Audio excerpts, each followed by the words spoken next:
ونسلم على سيدنا ومولانا رسوله النبي الأمين المتين الحنين الكريم الرؤوف الرحيم.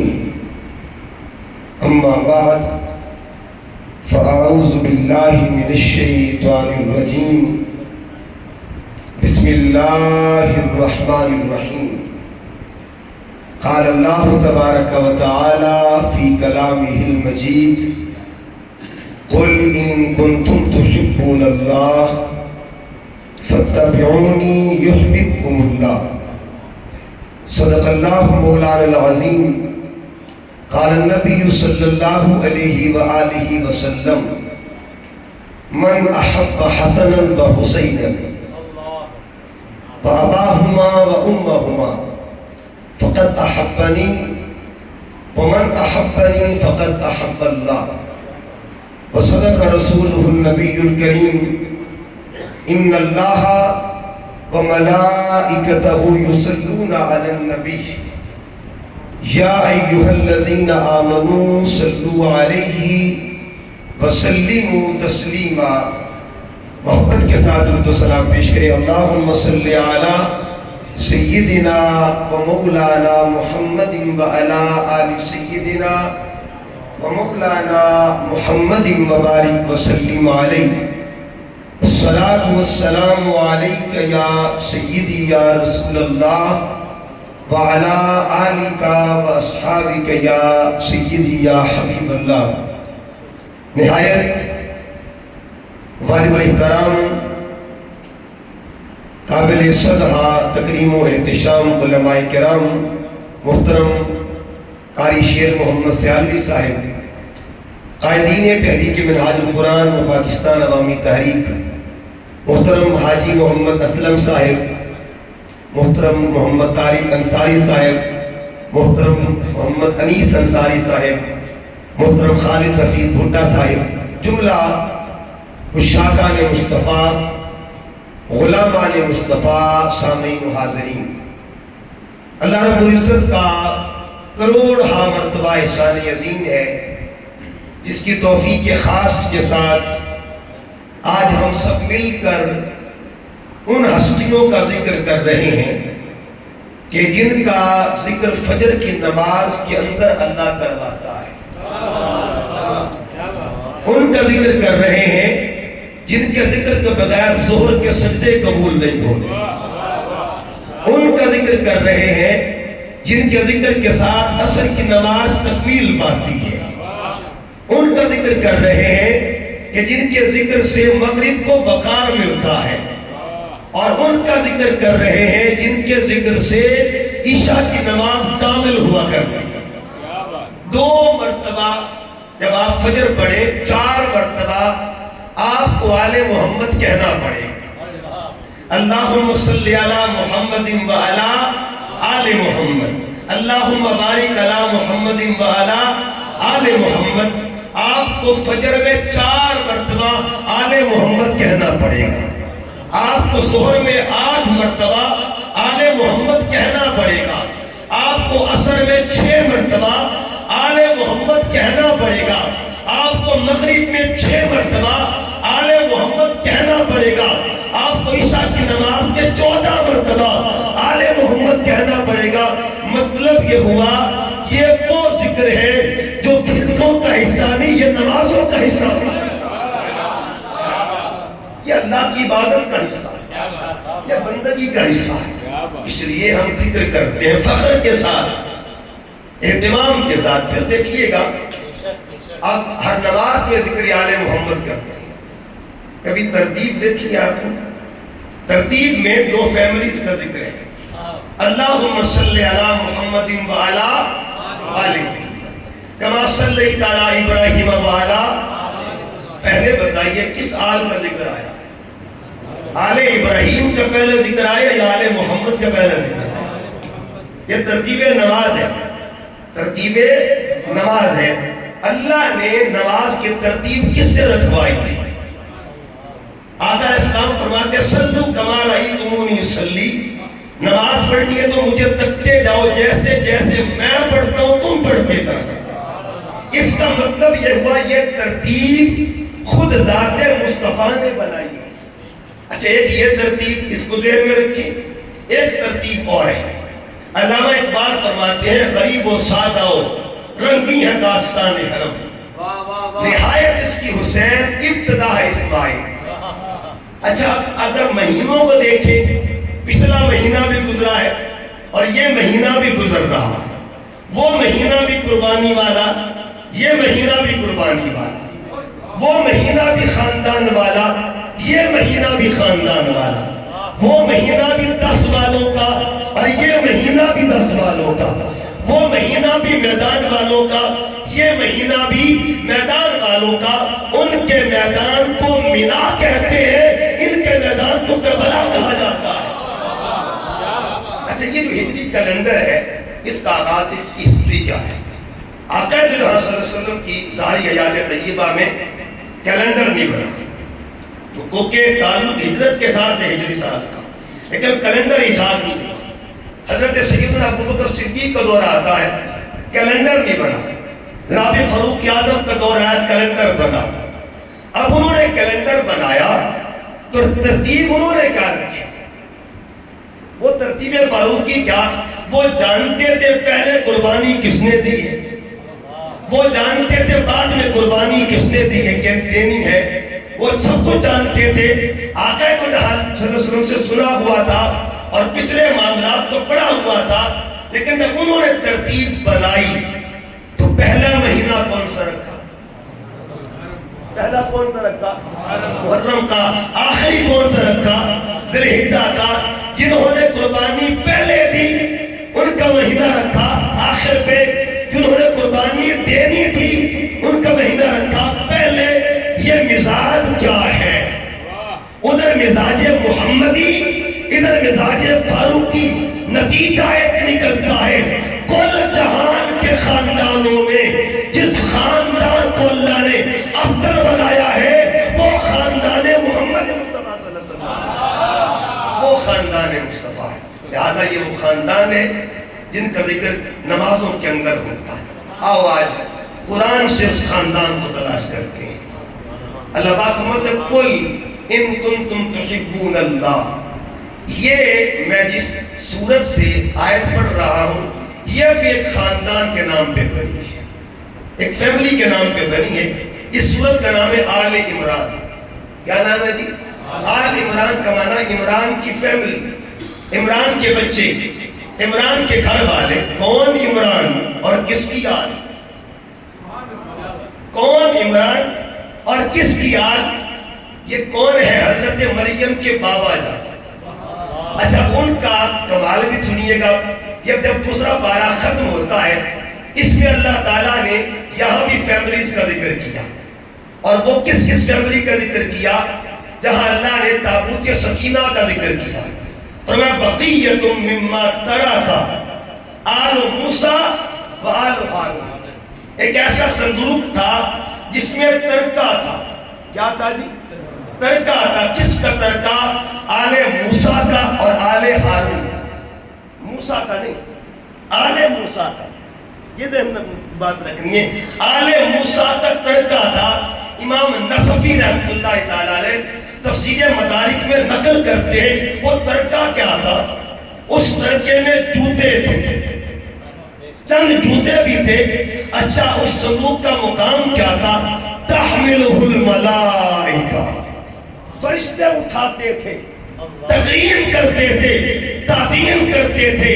اور اللہ فرماتا ہے ان فی ذلک لآیۃ لکم ان کنتم مؤمنین۔ اگر تم ایمان رکھتے ہو ماننا پڑے گا صندوق میں رب کی نشانیاں ہیں، صندوق میں رب کی نشانیاں ہیں۔ مجھے بتائیے گا اس صندوق میں آل موسیٰ کا ترکہ ہو، جس صندوق میں آل ہارون کا ترکہ ہو، اس کی قدر فرشتے کرتے ہیں، تقریم فرشتے کرتے ہیں۔ اگر یہ درجہ آل موسیٰ کا ہے تو آل محمد کی شرط بتائیے کیا؟ اللہ فیملیز کا ذکر کرتا ہے تو یہ فیملی ہے آل عمران۔ اس کے اندر اللہ پاک نے آیت فرمائی فرمایا قل ان کنتم تحبون اللہ. آیت کا آغاز کہاں سے ہو رہا ہے؟ قل ان کنتم تحبون اللہ. پہلے ترجمہ سنیں. قل اے حبیب فرما دیجیے، ان اگر کنتم تم تحبون اللہ اللہ کی محبت چاہتے ہو، فاتبعونی بس میری پیروی کرو، یحببکم اللہ اللہ تم سے محبت کرے. آیت ہے، آیت کا آغاز لفظ قل سے ہو رہا ہے. کس سے ہو رہا ہے؟ لفظ قل سے ہو رہا ہے. اور پہلے قل کو سمجھتے ہیں. یہ قل کیا ہے؟ قل کا معنی کیا ہے؟ قل میں حکمتیں کیا ہے؟ قل میں راز کیا ہے؟ علامہ اقبال فرماتے ہیں کہ علامہ اقبال فرماتے ہیں قرآن میں ہو خودتا زن اے مرد مسلمان، اللہ کرے تجھ کو عطا جدت کردار. اے بندہ مومن قرآن میں خودتے لگایا کر، اللہ تجھے موتی عطا کرتا ہے. ہر جدید سے جدید دور کے اندر قرآن تیری رہنمائی کرتا ہے. ہم نے قرآن سے پوچھا اے قرآن بتا کل کا راز کیا ہے؟ کل کا راز کیا ہے؟ آئیے کل کا راز جانتے ہیں. امام جعفر صادق سرکار سے کسی نے پوچھا حضور بتائیے کل کیا ہے؟ اور بتاؤں امام جعفر کون ہے؟ امام جعفر کون ہے؟ امام جعفر بیٹے ہیں امام باقر کے. اور امام باقر کون ہے؟ جن کے بارے میں امام اعظم ابو حنیفہ ان کی دو کتب ہیں جن کو ان کی زمانے پہ امہات الکتب کہا جاتا ہے. اس میں یہ بات لکھی ہے امام باقر کو امام اعظم کہا کرتے تھے حضور ہمارے نزدیک آپ کی تعظیم اتنی ہے جتنی تعظیم صحابہ کے نزدیک ذات محمد مصطفیٰ کی ہوتی ہے. میں پھر قول کو دہرا رہا ہوں، ہمارے نزدیک آپ کی تکریم اتنی ہے جتنی تکریم صحابہ کرام کے درمیان حضور کی ہوا کرتی تھی. اس کا مطلب یہ ہوا کہنا کیا چاہتے ہیں کہ جس کی اصل بھی اعلیٰ ہو نسل بھی اعلیٰ ہو انہیں آل محمد کہا جاتا ہے. امام باقر ان کے شہزادے کا نام امام جعفر صادق. اور کون امام جعفر صادق؟ امام مالک کا دور ہے. امام مالک کا دور تو کوئی بندہ امام مالک کے امام جعفر صادق کے پاس گیا اور آپ سے کہا حضور مسئلہ پوچھنا ہے. تو آپ نے فرمایا ایسا کر جا کے مالک کے پاس چلا، اذهب الى مالک، اذهب الى مالک. اور آگے فرمایا مالک کے پاس جائے گا. عرض کہ حضور میں آپ کے پاس آیا ہوں، آپ مجھے امام مالک کے پاس بھیج رہے ہیں. فرمایا جو کچھ وہ دے رہے ہیں نا وہ ہمارا ہی خیرات دے رہے ہیں. اگر ائمہ فقہ کو دیکھیں گے تو آپ کو ہر قدم قدم پیارے محمد کی محبت ملے گی. پوچھا کسی نے امام جعفر صادق سے حضور بتائیے یہ لفظ کل کا ترجمہ کیا ہے؟ لفظ کل کی تفسیر کیا ہے؟ آپ نے فرمایا بتا کاف کی تفسیر بتاؤں یا لام کی تفسیر؟ راز کون سا بتاؤں؟ کاف سے پردہ اٹھاؤں یا لام سے پردہ اٹھاؤں؟ حضور دونوں بتا دیجئے. آپ فرماتے کاف کا مطلب کیا ہے؟ قول اللہ تعالی. اور لام کا معنی ہے لسان المصطفیٰ. لسان المصطفیٰ قول خدا کا ہوتا ہے اور زبان محمد مصطفیٰ کی ہوتی ہے. ان دونوں کے ملنے سے کل بنتا ہے. قول احد کا ہوتا ہے، زبان احمد کی ہوتی ہے. قول قدیر کا ہوتا ہے، زبان سراج المنیر کی ہوتی ہے. قول سمد کا ہوتا ہے، زبان محمد کی ہوتی ہے. قول رب العالمین کا ہوتا ہے، زبان رحمت للعالمین کی ہوتی ہے. قول لا الہ الا اللہ کا ہوتا ہے اور زبان محمد رسول اللہ. لفظ کل کو ذرا دیکھیے. اللہ نے قرآن مجید میں جہاں خاص مقامات ہیں نا ان کا آغاز کل سے کیا. کہاں سے کیا جی؟ کل سے کیا. مثلا دیکھیے بڑا خاص مقام سورت ہے، سورت کا نام ہے سورہ اخلاص. کیا نام ہے سورہ؟ ویسے تو سارا قرآن اخلاص کے ساتھ ہے. اس سورت کو اخلاص کیوں کہا جاتا ہے؟ سوال یہ بھی پیدا ہوتا ہے اس سورت کو اخلاص کیوں کہتے ہیں؟ اس کی وجہ یہ ہے اس میں خالص توحید کا ذکر ہے. خالص توحید کا ذکر ہے. آپ پوچھیں کہ خالص توحید کیا ہوتا ہے؟ یہ بھی سوال پیدا ہو جائے گا. یا ایک نقطہ سنیے، اللہ تعالیٰ کا ایک ہونا یہ توحید نہیں ہے. واہ واہ واہ واہ. پوری توجہ کے ساتھ، ایک ہونے کو وحدت کہا جاتا ہے، ایک ماننے کو توحید کہا جاتا ہے۔ ایک ہونا اور چیز ہے، ایک ماننا اور چیز ہے۔ بعض لوگوں نے اللہ کو ایک مانا بھی ہے لیکن توحید ان کو بھی نہ ملی۔ مسٹر جیمز بہت بڑا ایک شخص گزرا ہے، سائنسدان گزرا، اس نے اللہ کو کیسے مانا؟ اس نے پہاڑوں کی بلندی کو دیکھا، دیکھ کے کہنے لگا اگر پہاڑ اتنے بلند ہیں تو بنانے والے کی شان کتنی بلند ہوگی۔ اس نے سمندر کی وسعتوں کو دیکھا، دیکھ کے کہتا ہے اگر سمندر اتنے وسیع ہیں تو بنانے والے کی شان کتنی وسیع ہوگی۔ دیکھا پہاڑ کو، مانا رب کو، دیکھا سمندر کو، ماننا رب کو، مگر قرآن نے کہا نہیں، توحید ایسے نہیں ملتی۔ کل سوڑیاں تو خبر دے دے، ان کو بتا دے اگر کوئی ہو تک جانا چاہتا ہے، اگر کوئی ہو تک پہنچنا چاہتا ہے، اگر کوئی ہو کا دامن تھامنا چاہتا ہے، اگر کوئی ہو کی معرفت حاصل کرنا چاہتا ہے، پہلے اسے کل کے ساتھ رابطہ کرنا پڑے گا، کل کے ساتھ واسطہ کرنا پڑے گا۔ اگر کل کو چھوڑ دیا، کل کا دامن چھوڑ دیا، زندگی بھر ہو کرتا رہے گا، اسے توحید نہیں ملے گی۔ مولا توحید ملتی کیسے ہے؟ اللہ فرماتا ہے کل کے ذریعے تو ہو تک آتا ہے، اسے توحید نصیب ہو جاتی ہے۔ قل هو اللہ والحبیب تو فرما دے۔ اچھا بات توحید کی ہے، آغاز کل سے، کل کو یاد رکھنا ہے۔ نمبر 2، اللہ پاک نے اپنی رحمت کا ذکر کیا، فرمایا قل یا عبادی الذین اسرفوا علی انفسہم لا تقنطوا من رحمت اللہ، بعد رحمت کی یہ آغاز کل سے۔ نمبر 3، اللہ فرماتے ہیں قل یا ایھا الناس انی رسول اللہ الیکم جمیعا، بعد رسالت محمدی کی یہ آغاز کل سے۔ نمبر 4، قل لا اسألکم علیہ اجرا الا المودۃ فی القربى، آج آل محمد کی مودت کی ہے آغاز کل سے۔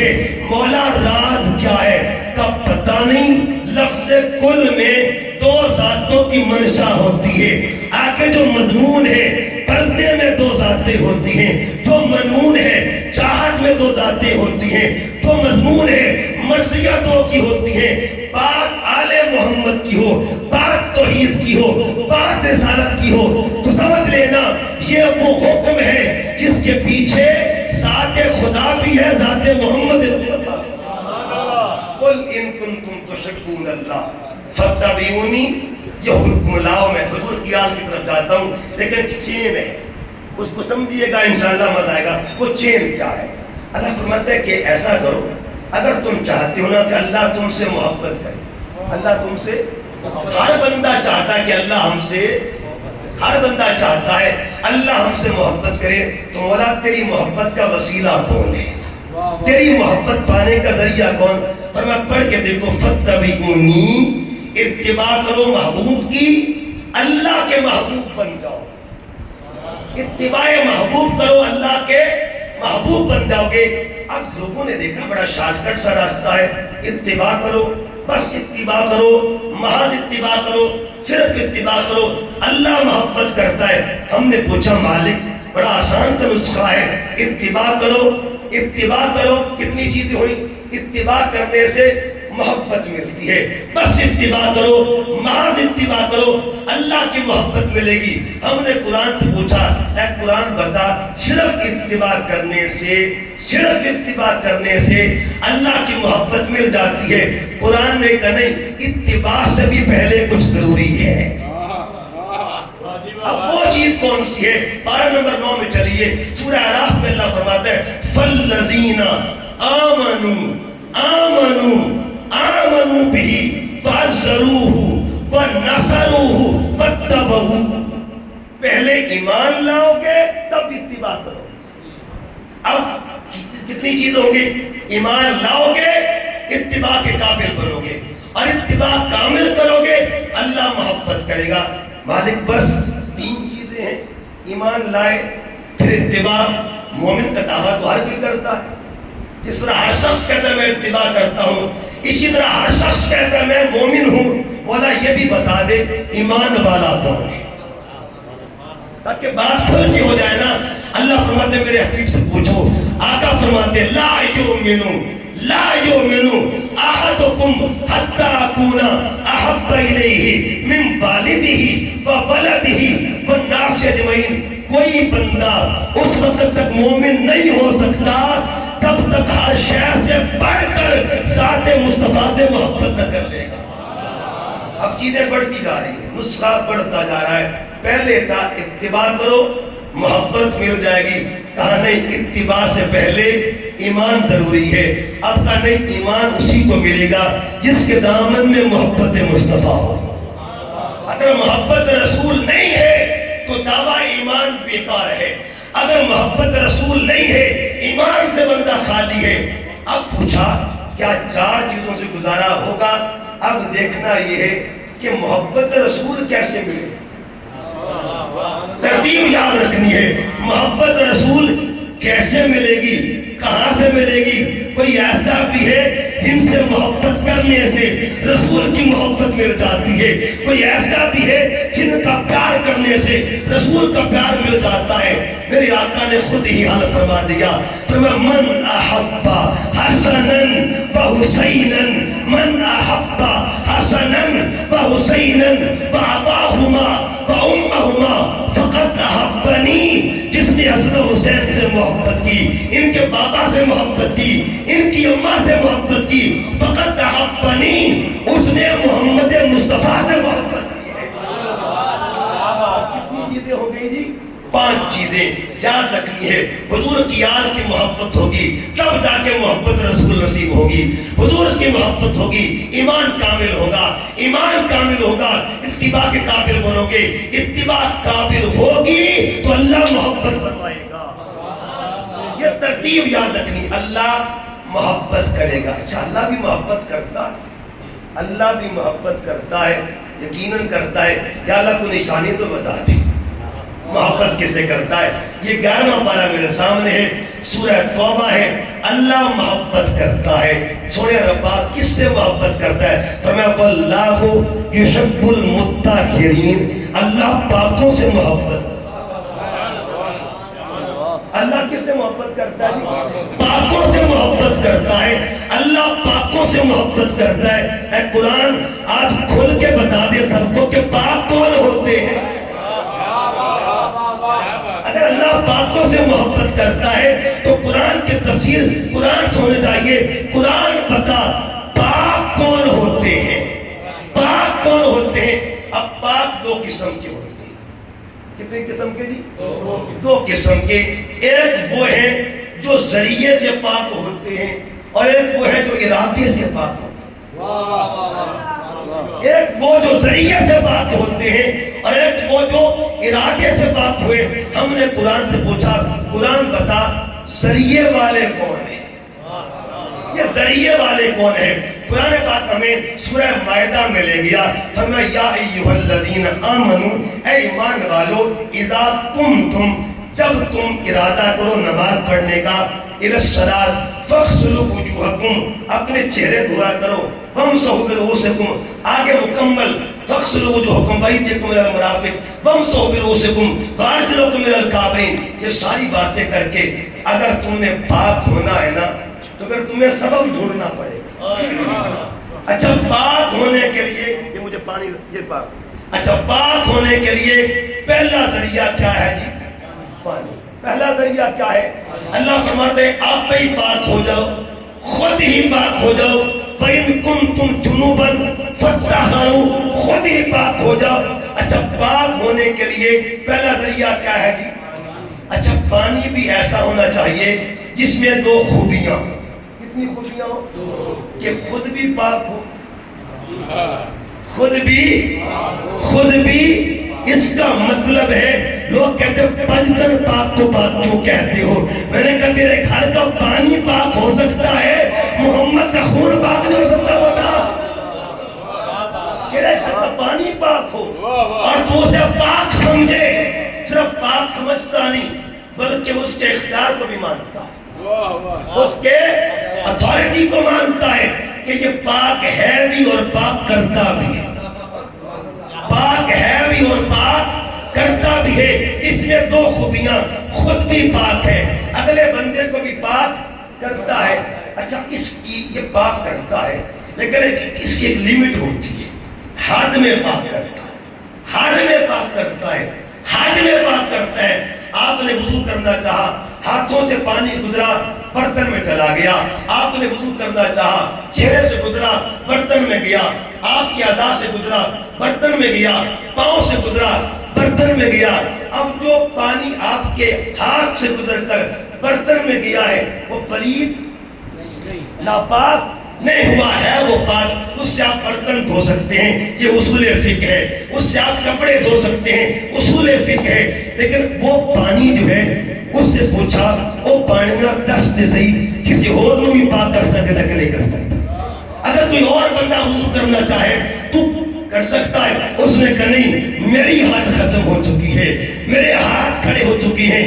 اس کا مطلب یہ ہوا جو حد میں پاک کرے اسے پانی کہتے ہیں، اور جس کے پاک کرنے کی حد ہی کوئی نہ ہو اسے آل محمد کہا جاتا ہے، اسے آل محمد کہتے ہیں۔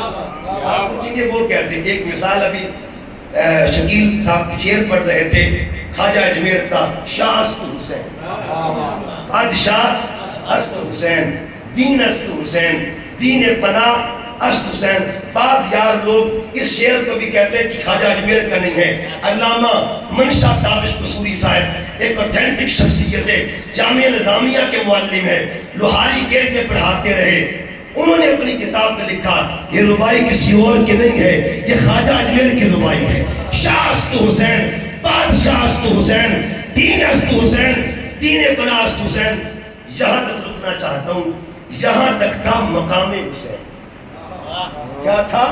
آگے پیغام حسین آ رہا ہے۔ یہاں کہا شاہ است حسین، بادشاہ است حسین، دین است حسین، دین پناہ است حسین۔ مقام تو چھن لیا، پیغام کیا ہے؟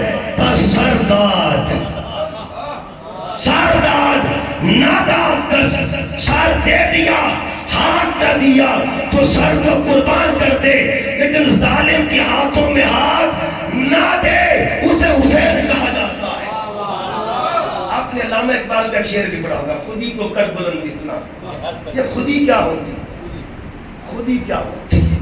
خودی کا فلسفہ کیا ہے؟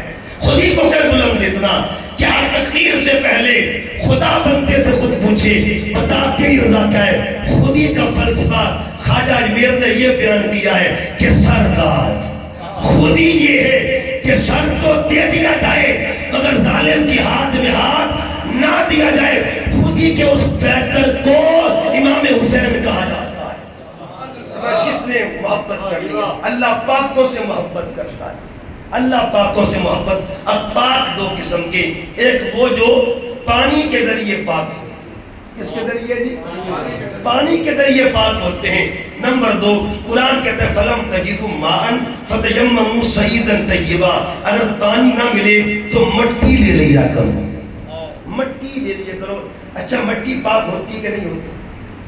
مٹی، یہاں ایک اور مسئلہ بھی آ گیا، بعض کہتے ہیں کہ مٹی افضل ہے اور بعضوں نے کہا انسان افضل ہے۔ کوئی کہتے ہیں مٹی افضل، انہوں نے دلیل پیش کی کہ دیکھو جی مٹی اس لیے افضل ہے، اگر انسان کو پانی نہ ملے تو مٹی انسان کو پاک کرتی ہے، مٹی انسان کو پاک کرتی ہے۔ تو تجربے سے ثابت ہوا کہ مٹی افضل ہے، لیکن اس مٹی سے پوچھا گیا اے مٹی تو بتا، تو لوگوں کو پاک کرتی ہے، تجھے کس نے پاک کیا ہے؟ اے مٹی تو کب سے پاک ہوئی ہے؟ تو کب سے پاک ہوئی؟ علماء کہتے ہیں حضرت آدم سے لے کے عیسیٰ علیہ السلام تک کسی پیغمبر نے تیمم نے کیا نہ، ان کو حکم دیا گیا تھا یہ نعمت اگر ملی ہے تو امت محمد مصطفیٰ کو ملی ہے۔ مٹی سے پوچھا ہے اے مٹی تو بتا، تجھے کس نے پاک کیا ہے؟ تجھے کس نے پاک کیا ہے؟ تجھے کس نے پاک کیا ہے؟ مٹی نے کہا میری اپنی کوئی اوقات نہ تھی، پڑھ کے دیکھو حدیث بخاری، آقا فرماتے جعلت لی الارض مسجدا وطہورا، جب سے اس دھرتی پر محمد مصطفیٰ آ گئے ہیں اللہ نے کل دھرتی کو پاک بنا دیا۔ اچھا کل دھرتی کو اللہ نے پاک بنا دیا۔ آقا کی ولادت ہوئی مکے میں، مٹی پاکستان کی پاک ہوگی۔ ولادت ہوئی مکے میں، مٹی جھنگ کی بات ہو گئی، ولادت ہوئی مکے میں، مٹی فیصل آباد کی بات ہو گئی۔ اس کا مطلب یہ ہوا جن کی ولادت کی برکتیں کل زمین کو مل سکتی ہیں، تو بتا زمین والوں کو کیوں نہیں مل سکتی؟ زمین والوں کو کیوں نہیں مل سکتی؟ اچھا مٹی پاک ہوئی ہے، ایک وہ مٹی ہے جہاں حضور گئے ہی نہیں ہیں، ظاہر ہے جہاں حضور گئے نہیں۔ اچھا مٹی کی بات نہ کر دوں، ذہن سے مٹی آ گئی۔ آپ نے کبھی سوچا ہے کہ دنیا میں دو ذکر بڑے مشہور ہیں، ایک کا تعلق میلاد کے ساتھ ہے اور دوسرے کا تعلق شہادت کے ساتھ ہے، ٹھیک ہے جی؟ یہ تو وقت گزر رہا ہے، دونوں ذکر، میلاد کس کا؟ نبی پاک کا، اور شہادت کس کی؟ امام حسین کی۔ وجہ کیا ہے؟ حکمت کیا ہے؟ حالانکہ بابا خود شہید ہوئے، مولا علی بھی شہید ہوئے، لیکن زیادہ مشہوری کن کی شہادت کو ہے؟ امام۔ وجہ کیا ہے؟ بابا بھی شہید ہوئے، شہرت بیٹے کو کیوں ملی؟ راز کیا ہے؟ علماء بھی جانتے ہیں، آپ بھی علماء سے سنتے ہیں۔ آپ جب ربیع الاول کے مہینے میں کسی کا خطاب سنتے ہیں، ایک حدیث سنتے ہوں گے، جبرائیل امین 3 جھنڈے لے کے آیا، ایک مشرق میں لگا، ایک مغرب پہ لگا، ایک کعبے کی چھت پہ لگا۔ ایک یہ حدیث سنتے ہیں۔ دوسرا جبرائیل مٹی لے کے آیا، ایک حدیث جھنڈے لایا، دوسرا مٹی لایا۔ جھنڈے کس کے تھے اور مٹی کس کی تھی؟ وہی جبرائیل جھنڈے لے کے آ رہے ہیں، وہی جبرائیل مٹی لائے۔ جھنڈا کس کا تھا؟ آمد مصطفیٰ کا۔ مٹی کس کی تھی؟ امام حسین کی۔ لانے والا ایک ہی ہے، بھیجنے والا ایک ہے۔ منشا کیا ہے؟ منشا خدا بھی یہی ہے کہ قیامت تک کے لیے آمد محمد کا ذکر بھی ہوتا رہے اور شہادت حسین کا ذکر بھی ہوتا رہے۔ شہادت حسین کا مٹی لائے۔ یہ 16واں پارہ کبھی پڑھ کے دیکھیے، مٹی کی قیمت کیا ہوتی ہے۔ مٹی کون لا رہا ہے جی؟ حضرت جبرائیل مٹی لائے، مٹی لا کے پیش کی نبی پاک۔ اچھا جبرائیل اپنے ہاتھوں پہ مٹی لے کے آئے۔ قرآن مجید کا 16واں پارہ کہتا ہے کہ سامری جادوگر نے ایک بچڑا بنایا سونے کا، اور اس بچڑے کے منہ میں مٹی ڈالی۔ اس بچڑے نے بولنا شروع کر دیا، اس نے کلام کرنا شروع کر دیا۔ اب سوال ہے کہ وہ مٹی کہاں کی تھی؟ تمام اوتھینٹک مفسرین کہتے ہیں وہ مٹی اس مقام کی تھی جہاں پر جبرائیل کی سواری کے پیر لگے ہوئے تھے، جبرائیل کی سواری کے پاؤں لگے، وہاں سے مٹی لی، ڈالی بچڑے کے منہ میں، اس نے بولنا شروع کر دیا۔ مجھے بتائیے وہ مٹی جس کو جبرائیل امین کی سواری کی سنگت مل جائے، اس کا یہ درجہ ہے جو مٹی ہاتھوں میں لے کے آ رہے ہیں، اس مٹی کا مقام تعلق کیا ہوگا؟ تو دوسرا زاویہ ہے، اگر پانی نہ ملے تو تیمم کر لیا کرو۔ اللہ فرماتا ہے اگر پانی نہ ملے تیمم کر لو۔ ایک پانی، دوسرا تیمم، یہ وہ باقی ہے جو ملتی ہے سبب کے ذریعے سے۔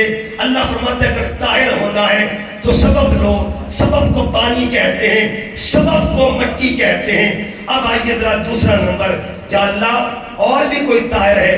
کہا آؤ بتاتا ہوں، سبب والے اور ہیں، ارادے والے اور ہیں۔ فاللہ یحب المطہرین، مولا وہ کون لوگ ہیں؟ یہ میرے سامنے سورہ احزاب ہے، 22واں پارہ ہے۔ اللہ فرماتا ہے انما یرید اللہ لیذہب عنکم الرجس اہل البیت ویطہرکم تطہیرا۔ یاد رکھو مٹی والے اور ہیں، پانی والے اور ہیں، جن کو اللہ اپنے ارادے سے پاک کرے انہیں اہل بیت محمد کہا جاتا ہے، اہل بیت محمد کہتے ہیں۔ مٹی والے اور ہیں اور پانی والے اور ہیں، ارادے والے اور ہیں۔ آپ پوچھیں گے وہ کیسے؟ میں 2 مثالیں دینے لگا ہوں، ایک مثال اصل کی، ایک مثال نسل کی۔ ایک بی بی اصل میں، ایک بی بی نسل میں۔ اصل والی بی بی کو آمینہ کہتے ہیں اور نسل والی بی بی کو بطول زہرا کہا جاتا ہے۔ سیدہ آمنہ فرماتی ہے جب میرا لال پیدا ہوا، جل بدر ہوا، میں نے دیکھا میرے لال نے پیدا ہوتے ہی سجدہ کیا۔ کیا کیا جی؟ سجدہ کیا. سجدہ کرنے کے لیے 3 پاکیاں لازم ہیں. انسان کا بدن پاک ہو, انسان کا لباس پاک ہو, اور جہاں سجدہ کیا جائے وہ جگہ بھی پاک ہو. بدن بھی پاک, لباس بھی پاک, مکان بھی پاک. اب میں اس میری اوقات نہیں, کہاں میں کمینہ اور کہاں اس بدن کی بات کروں. اوقات نہیں ہے, یہ دیکھنا ہے میرے پاک نبی نے پہلا سجدہ کہاں کیا تھا, سجدہ اول کہاں پہ کیا تھا. کہ کوئی مصلی تھا, کوئی جائے نماز تھا. پہلا سجدہ مصطفیٰ جس مقام پہ کریں اسے بستر آمنہ کہا جاتا ہے. اب بتائیے گا جس ماں کا بستر اتنا پاکیزہ ہے وہ ماں خود کتنی پاکیزہ ہو, وہ ماں خود کتنی پاکیزہ ہوگی. اب ذرا نیچے آتے ہیں. نیچے نسل کہتے ہیں. امام ابن عساکر اتھینٹک محدث بھی ہیں اور مورخ بھی ہیں. آپ لکھتے ہیں سیدہ طیبہ طاہرہ بطول زہرا آپ کی ہاں جب امام حسن کی ولادت ہوتی ہے 15 رمضان تھی. رمضان کی کون سی تاریخ تھی؟ 15 رمضان تھی. 15 رمضان تھی, ظہر کا وقت تھا. ابن عساکر لکھتے ہیں بی بی نے ظہر کے وقت امام حسن کو جنم دیا, امام حسن کو جنم دیا, لیکن عصر کا سجدہ قضا نہیں کیا.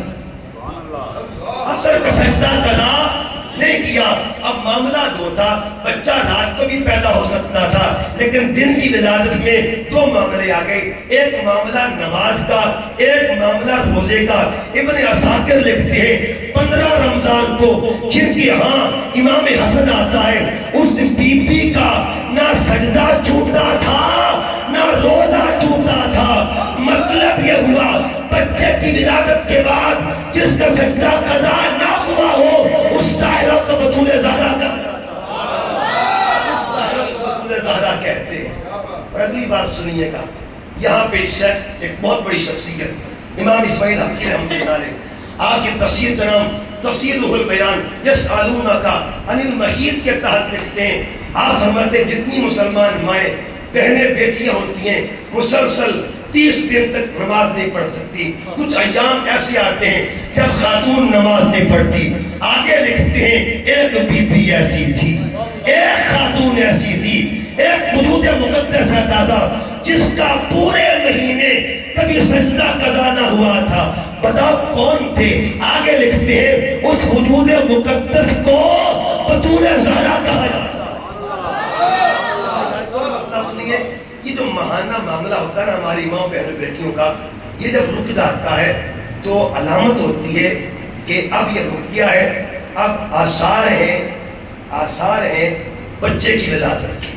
اب وہی جو معاملہ رکتا ہے, بچہ جو ماں کے بطن میں ہوتا ہے اس کی وہ خوراک بنتا ہے, اسی بھی بچہ پلتا ہے, وہی کھاتا ہے, وہی پیتا ہے, وہی غذا ہوتی ہے.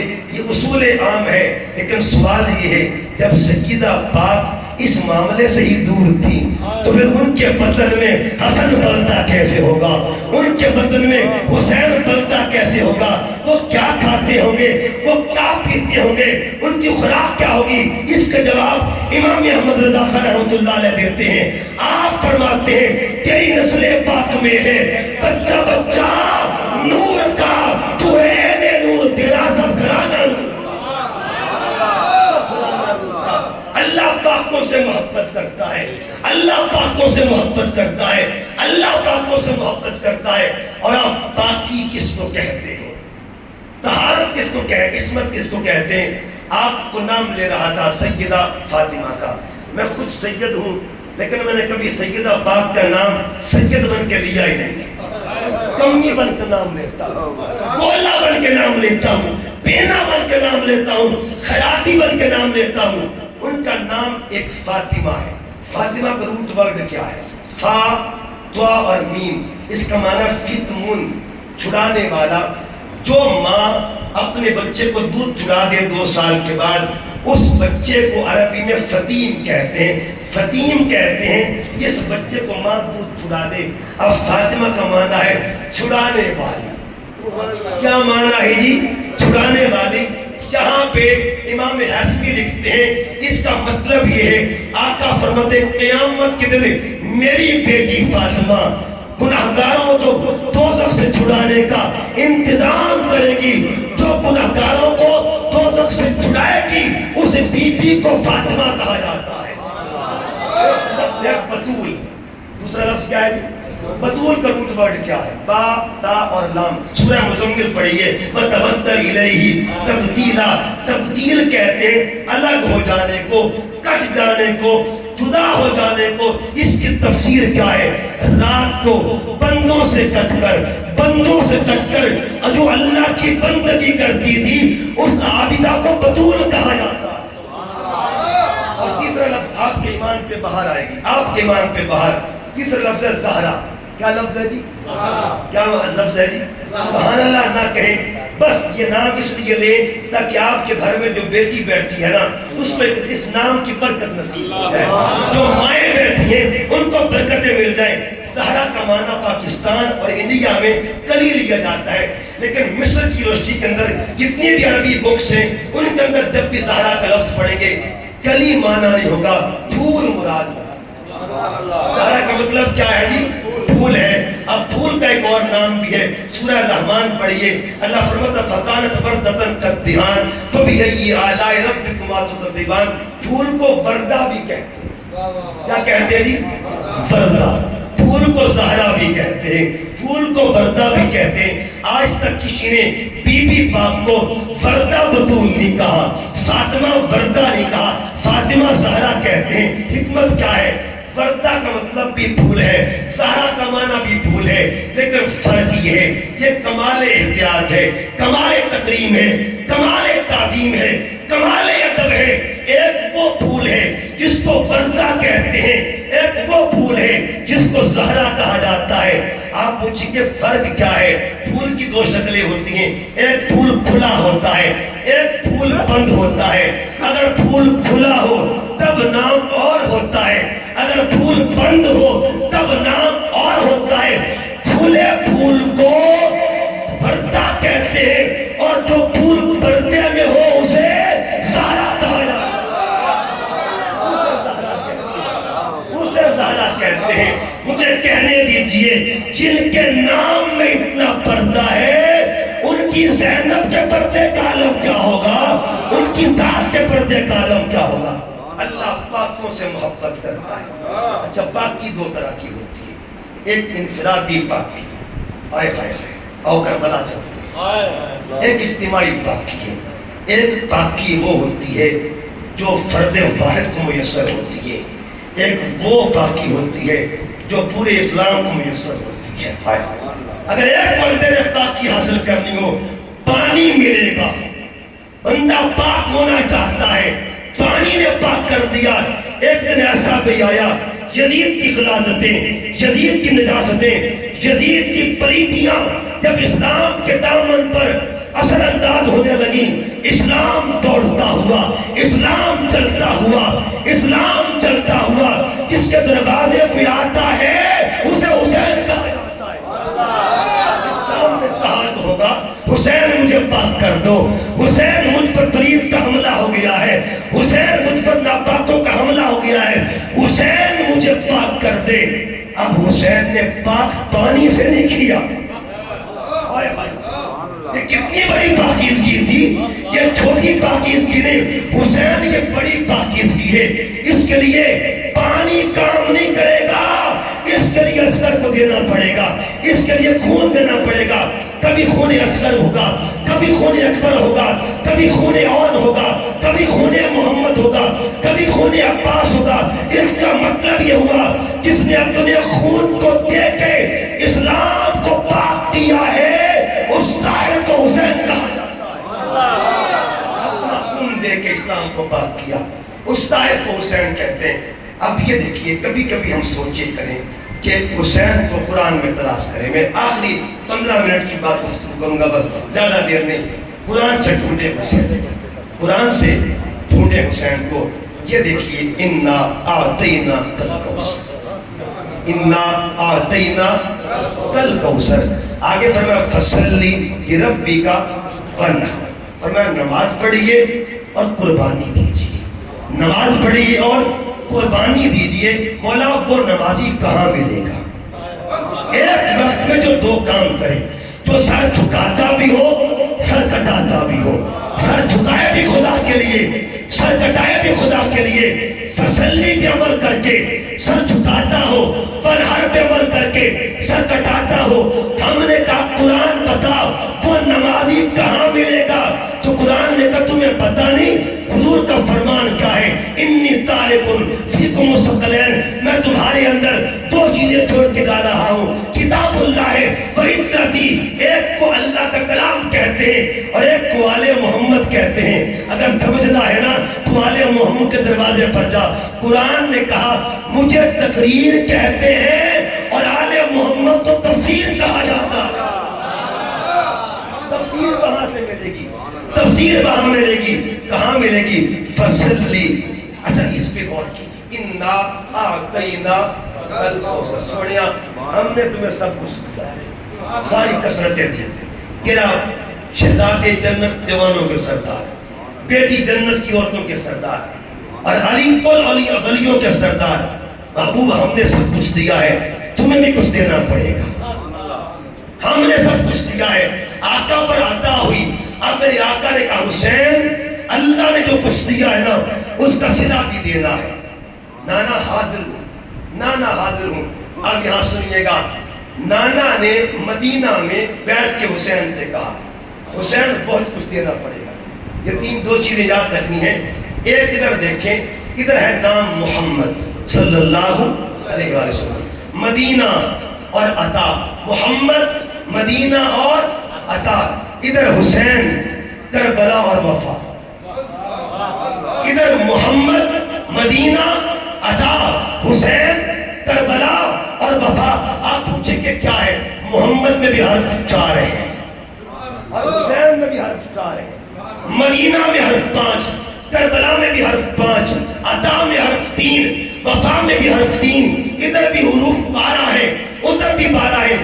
پوچھیں کہ بھی راز کیا ہے؟ یہ محمد مدینہ عطا کیا ہے، حسین کربلا اور وفا کیا ہے؟ یاد رکھیے گا، جس نے مدینے میں عطا کی حد کر دی اسے محمد کہتے ہیں، جس نے کربلا میں وفا کی حد کر دی اسے حسین کہا جاتا ہے۔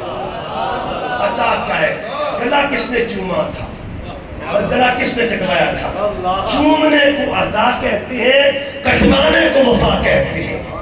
ایک بچہ مدینے میں دیا گیا، ایک بچہ کربلا میں دیا گیا۔ نبی پاک بیٹھے ہوئے، گود میں دو شہزادے ہیں، ایک کا نام ابراہیم ہے ایک کا نام حسین ہے۔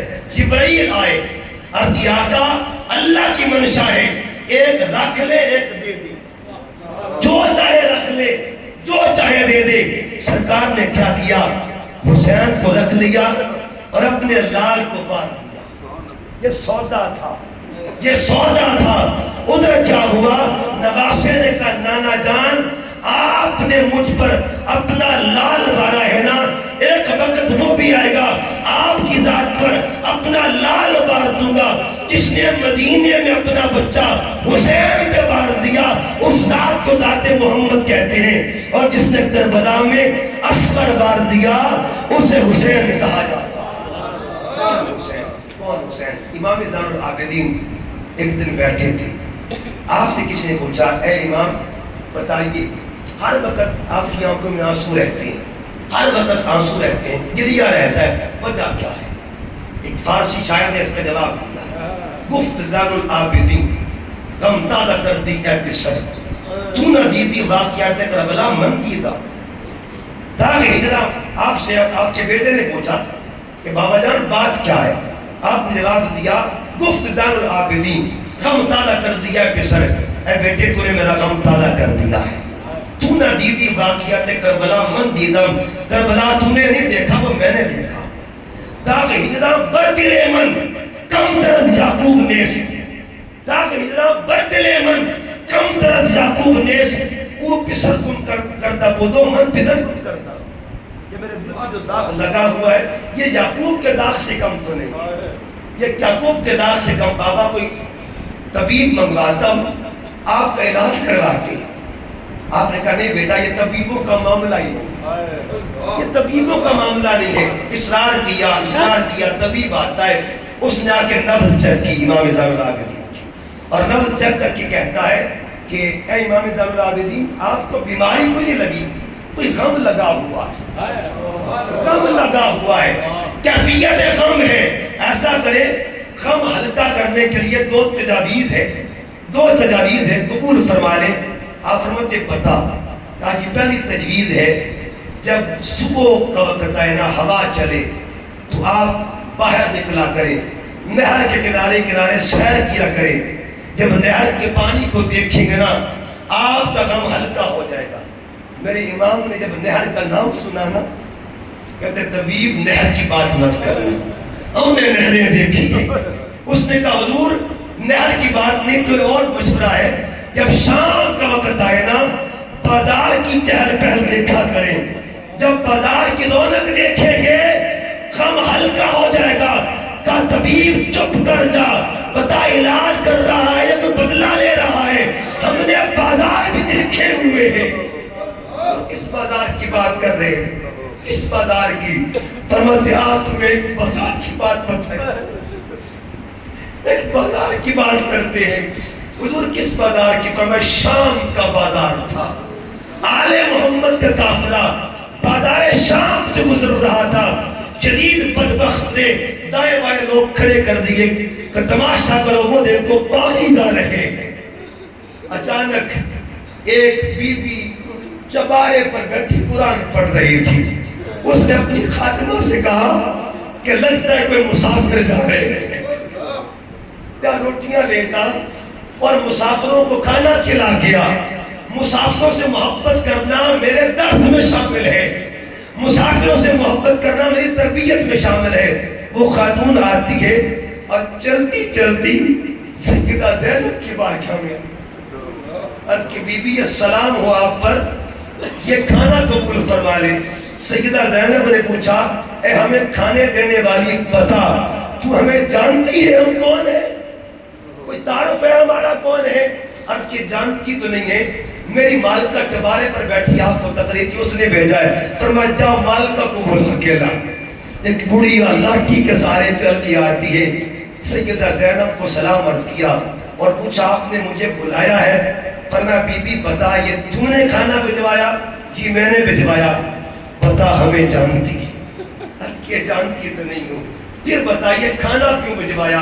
کہا بی بی آپ کھانا کھائیں اور اپنے سفر کو آگے ہوں، مجھے میرے حال پہ چھوڑ دیں، ایک راز ہے کہ جب تک پردہ نہیں اٹھائے گی راز سے ہم بھی کھانا نہیں کھائیں گے۔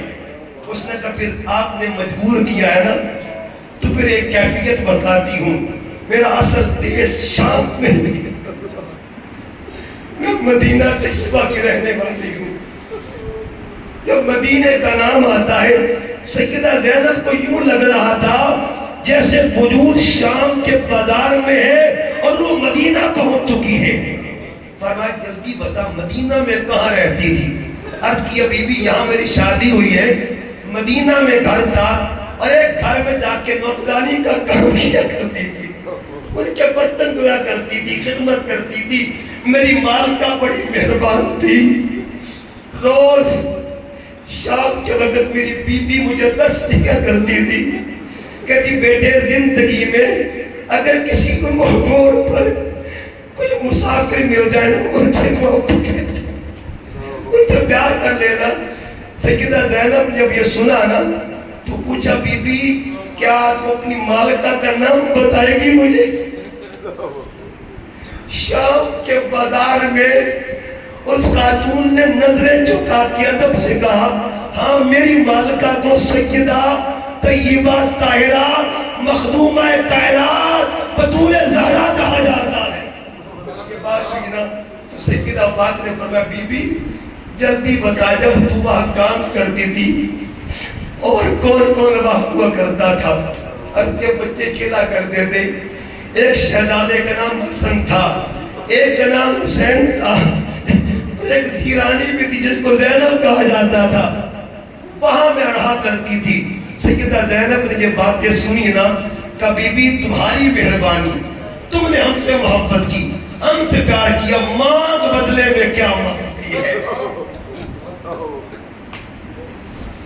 اس نے کہا آپ خود مسافر ہیں، مجھے کیا دیں گی؟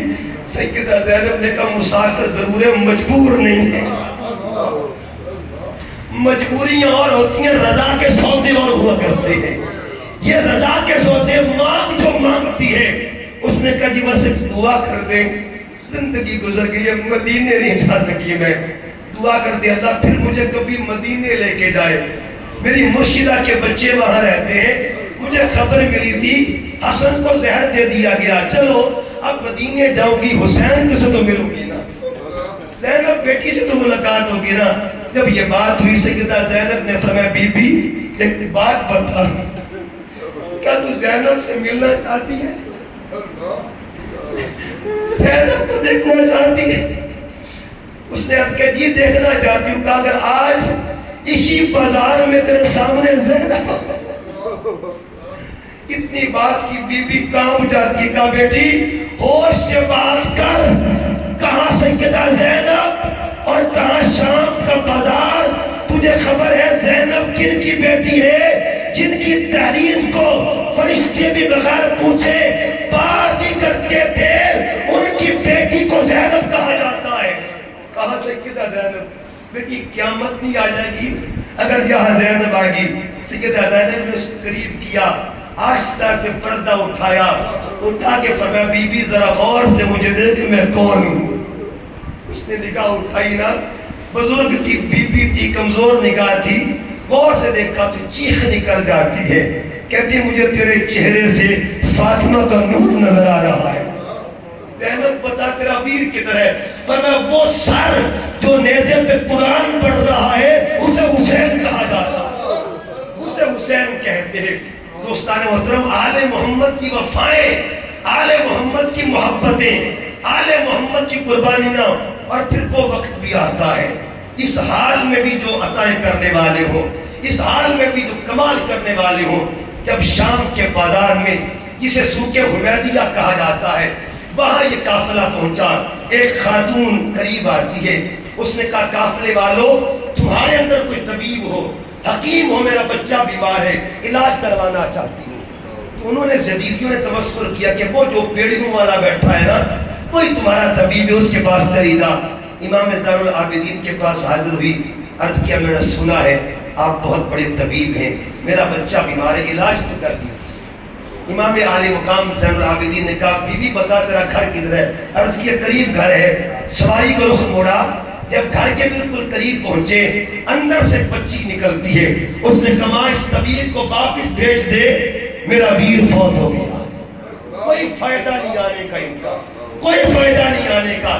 اتنی بات ہوئی، اس نے کہا غریب نواز آپ نے یہاں تک مہربانی کی، اس کیفیت میں آپ واپس چلے جائیں، اس کے لیے آ رہے تھے وہ تو فوت ہو چکا ہے۔ لیکن میرے امام نے کیا فرمایا، نہ بی بی نہ، ہم واپس نہیں جائیں گے، بتا تیرا گھر کدھر ہے، اندر لے کے چل۔ اندر جاتے ہیں کہ بی بی تو مصلح لے کے آ، تو مصلح لے کے آ، میں جانوں میرا مالک جانے۔ مصلح بچ جاتا ہے اور بچھا کے مصلح میرے امام نے دعا کی، اور کیا عجیب دعا کی، مولا تو جانتا ہے ہم اصغر دے کے آئے ہیں لیکن مانگا کچھ نہیں، ہم نے اکبر دیا ہے مانگا کچھ نہیں ہے، اونو محمد دے کے مانگا کچھ نہیں۔ مولا وہاں معاملہ اپنی ذات کا تھا اور یہاں معاملہ نانا کی امت کا ہے۔ اگر آج اس کا بچہ زندہ نہ ہوا لوگ ہمیں مجبور کہیں گے مولا اپنے کرم سے اس کے لال کو زندگی عطا فرما دے۔ علی سر سجدے میں تھا، وہ بچی بولتی ماں اس طبیب کو بول دو سر اٹھا لے، میرا ویر زندہ ہو چکا ہے، میرا ویر زندہ ہو گیا۔ کتنی بات ہوئی نا، وہ خاتون بڑی حیران ہوئی اور اس نے ہاتھ جوڑ کے کہا لجپال بتائیے آپ کون ہے؟ تعارف کیا ہے؟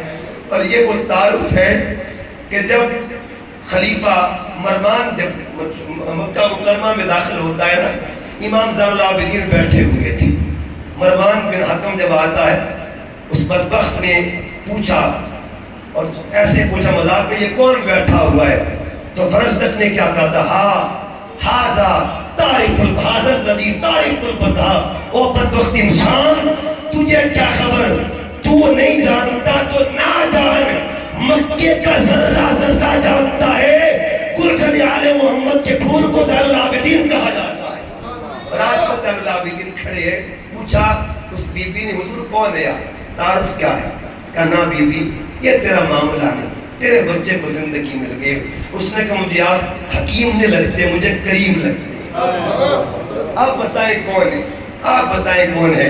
تو آپ نے فرمایا بی بی یہ بتا کلمہ کس کا پڑھتی ہے؟ اس نے کلمہ پڑھانا تو امام زین العابدین نے فرمایا میرے نانا کو محمد مصطفیٰ کہتے ہیں، میرے دادا کو علی مرتضیٰ کہا جاتا ہے، میں حسین پاک کا شہزادہ ہوں۔ اس بی بی نے کہا اگر یہ حال ہے نا تو پھر مجھے اپنے بچے کی زندگی نہیں چاہیے، پھر دعا کرے اللہ اسے موت دے دے۔ کہا نہیں بی بی ہم دعا دینے والے نہیں، ہم تو دعائیں دینے والے ہیں۔ اس نے کہا پھر ایسا کرے زندگی بھر یہ آپ کا نوکر بن کے رہے گا، میرے گھر کا فرد نہیں بن کے رہے گا، غلام آپ کا۔ زندگی اس کی مدینہ میں گزری اور آج جنت البقیع میں قبرستان میں اس کی قبر بھی بنی ہوئی ہے، یعنی جس قبرستان میں امام زین العابدین کی قبر ہے، امام باقر کی قبر ہے، امام جعفر صادق کی قبر ہے، امام حسن کی قبر مبارک اور سیدہ بطول پاک کی قبر ہے، اسی قبرستان میں اس غلام کی قبر ہے۔ پیغام کی دینا چاہتا ہوں لوگ آؤ امام حسین کی محبت کو اپنا اوڑھنا بچھوڑا کرا، یہ وہ محبت ہے جو مقید نہیں ہے، مقید نہیں ہے۔ مہاتما گاندھی نے کہا تھا، اور اس نے کیا کہا تو اس نے کہا اگر مجھے 72 افراد اس جیسے مل جائیں جس نے کربلا میں وفا کا حق ادا کر دیا، اگر وہ مل جاتے میں 24 گھنٹے میں فرنگیوں پر غالب آ جاتا۔ مسٹر گبن ایک جرمن کوتھل گزرا ہے، اس نے کتاب لکھی، اس نے کہا جب بھی میرا قلم حسین کا نام لکھتا تھا میرے قلم کی سائے کر دیا۔ لوگوں نے پوچھا خیر تو ہے، تو اس نے کہا لگتا ہے میرا قلم بھی غم حسین میں روتا ہے۔ اس کو یہ فکر ہے، یہ پیغام ہے امام حسین کی فکر جو ہے، اللہ اگر عطا کر دے، اللہ عطا کر دے تو اللہ جھگیوں والوں کو عطا کر دیتا ہے، اگر محروم رکھے تو جبے کبے والے محروم رہتے ہیں۔ ملتان کا واقعہ ہے، ایک بی بی تھی مانگنے والی، جھگیوں والی، جس کو ہم پکی باز بھی کہتے ہیں، وہ کسی دکان پہ آئی، دکان پہ آ کے اس نے پانی مانگا، جب پانی مانگا نا تو دکان والے نے کہا نہیں جا پانی نہیں لگتا، اس نے کبھی پانی دے دو، اس نے کہا نہیں پانی میں نہیں میرے پاس۔ اس نے اب کوئی عالمہ نہیں تھی، کوئی مدرسے کی پڑھی نہیں تھی، کوئی کسی کالج کی پڑھی تھی، ایک جملہ بولا کہ میں نے تو کوئی یزید لگتا ہے۔ اب یہ فلسفی اس کو کس نے بتائی تھی کہ یزیدیت کس کا نام ہے، حسینیت کس کا نام ہے؟ اس کا مطلب یہ ہوا کم از کم یہ تو جھگیوں والے بھی جانتے ہیں کہ محبت کیا ہوتی ہے۔ اللہ پاک کی بارگاہ میں دعا کرتا ہوں اللہ پاک اس محبت کو ہماری نسلوں میں منتقل فرمائے۔ میں بار دیگر محترم حاجی محمد اسلم صاحب اور آپ کی جملہ انتظامیہ کمیٹی جو ہے شکریہ ادا کرتا ہوں، آپ نے مجھے بلایا اور میں نے چند معروضات پیش کیا، اللہ تعالیٰ اپنی بارگاہ میں قبول فرمائے اور ان پاکوں کا صدقہ اللہ تعالیٰ ہماری آج کی اس حاضری کو قبول فرما کر ہم سب کے لیے ذریعہ نجات بنا دیں۔ وما علیہ الا البلاغ۔ تمام احباب کو فرمائیں